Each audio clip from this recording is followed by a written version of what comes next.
Guys, welcome back to all about TVs. मैं हूं सौरभ और आज हम बात करने वाले हैं जीएसटी 2.0 की। जी हाँ, ये वही जीएसटी है जो हमेशा से लोगों को कंफ्यूज करता था, लेकिन इस बार काफी सिंप्लीफाइड बना दिया गया है।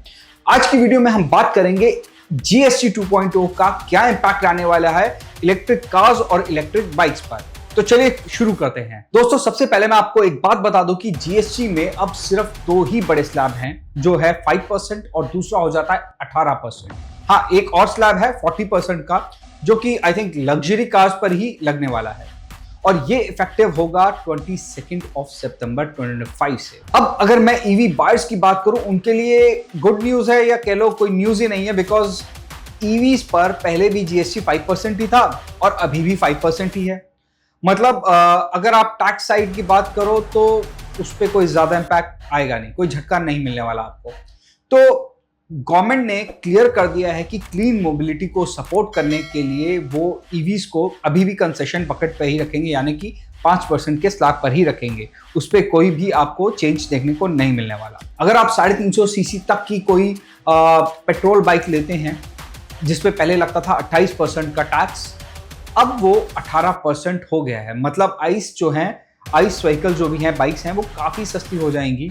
हाँ, अगर आपकी बाइक 350 सीसी से ऊपर की है तो उस पे लगेगा 40% का जीएसटी। हार्ले डेविडसन या कोई और प्रीमियम बाइक्स की अगर आप बात करें तो वो खरीदना थोड़ा सा महंगा ही रहने वाला उस पर। अगर मैं ईवी स्कूटर्स की बात करूं तो उन पे पहले भी 5% लगता था, तो अभी 5%, यानी कि कोई भी फर्क नहीं है। लेकिन हाँ, पहले जो गैप था ईवी वर्सेस आइस का, वो अब गैप जो है वो काफी नैरो डाउन हो जाएगा। मतलब अगर आप सोच रहे थे कि यार पेट्रोल बाइक भी जितने की है उतने की अप्रॉक्स थोड़ा बहुत पैसा देके ईवी बाइक मिल जाएगी, लेकिन अब जो गैप है वो पेट्रोल बाइक सस्ती हो रही है, तो अब लोग थोड़ा सा शिफ्ट हो सकते हैं, प्रेफर कर सकते हैं पेट्रोल बाइक्स को।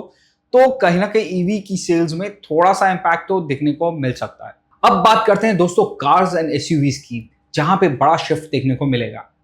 छोटी कार्स और मिनी कार्स, जैसे कि जो भी 4 सब मीटर से अंडर हैं, 1200 सीसी की हैं या 1500 सीसी की डीजल कार्स की अगर मैं बात करूं, तो अब टैक्स स्लैब जो है वो 18% है। मतलब कि i20 जैसे मॉडल्स हैं वो काफी सस्ते हो जाने वाले हैं।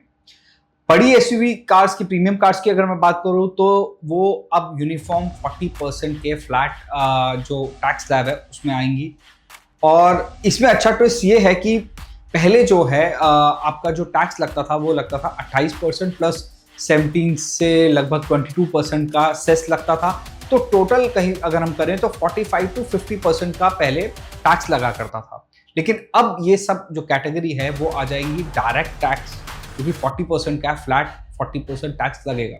मतलब कि बड़ी गाड़ियों में कुछ तो थोड़ा सा रिलीफ देखने को मिल सकता है। और अगर ईवी कार्स की बात करें तो वो फिर से 5% के जोन में ही है, तो अगेन नो चेंज। बट हाँ, प्राइसिंग अगर जो है ईवी वर्सेस जो पेट्रोल का जो कंपैरिजन रहता था, अब फिर मैंने जैसे आपको पहले बताया कि वो नैरो डाउन हो जाएगा। तो जो ईवी की सेल्स हैं, लोगों को लगता था यार एक ही प्राइस पॉइंट पे मुझे ईवी भी मिल रही है और साथ में पेट्रोल व्हीकल मिल रहा है, तो कौन सा चूज करना चाहिए, ईवी की प्रेफरेंस बढ़ जाती थी। अब वो थोड़ा सा डाउनफॉल देखने को मिल सकता है, क्योंकि पेट्रोल कार्स जब 1-2 लाख रुपए सस्ती मिलेंगी तो ऑब्वियस ईवीज पे शिफ्ट करने के लिए लोग सोचते हैं कि यार 1 लाख रुपए तो मैं अगर सस्ती मिल रही है तो अगर मैं इतने का तो डीजल या पेट्रोल भी डलवा लूँ तो भी मेरा 5-6 साल कवर कर जाएंगे। तो चलिए अब चलते हैं नेक्स्ट, चार्जिंग और बैटरी की बात करते हैं। ईवी का असली मजा होता है चार्जिंग, पर टैक्स स्लैब के अंदर यहाँ भी थोड़ा सा गवर्नमेंट ने मेसी कर दिया है।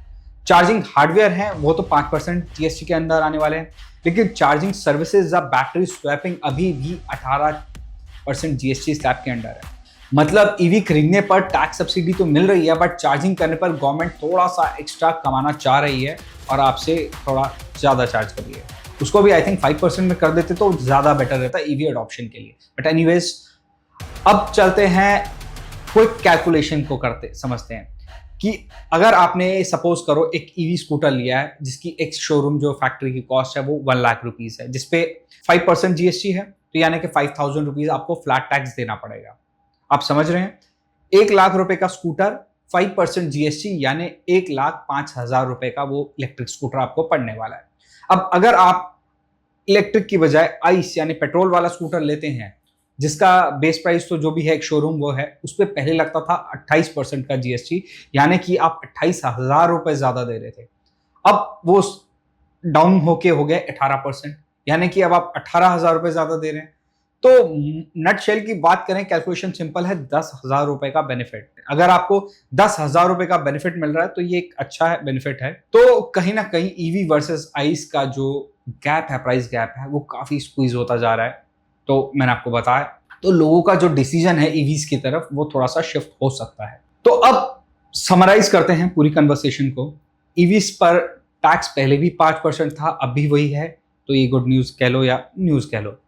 आइस टू व्हीलर पर और स्मॉल कार्स पर अब जो है वो आपको टैक्स कम लगेगा, 28% से ड्रॉप होकर 18%। तो ईवी का जो प्राइस एडवांटेज जो था वो अब कम होता नजर आ रहा है।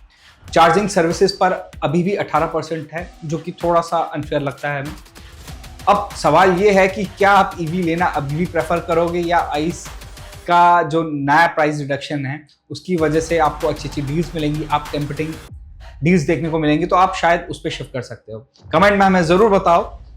और अगर आपको वीडियो पसंद आया है, ये नॉलेज आपको इन्फॉर्मेटिव लगी है, तो वीडियो को शेयर करो और चैनल को सब्सक्राइब तो करना ही है। और हाँ, मैं आपको बता दूं, हमारी एक वेबसाइट भी है allaboutevs.com, जहां पर आप जाके चार्जर्स लोकेट कर सकते हैं, कोई भी ईवी को सर्च कर सकते हैं और सारी डिटेल्स आपको, जो भी जितने पैरामीटर्स हैं, सब डिटेल्स, रेंज से लेकर प्राइसिंग से लेकर वेरिएंट, सब डिटेल्स आपको वेबसाइट पे मिल सकती है। तो जाके आप चेकआउट जरूर कीजिए।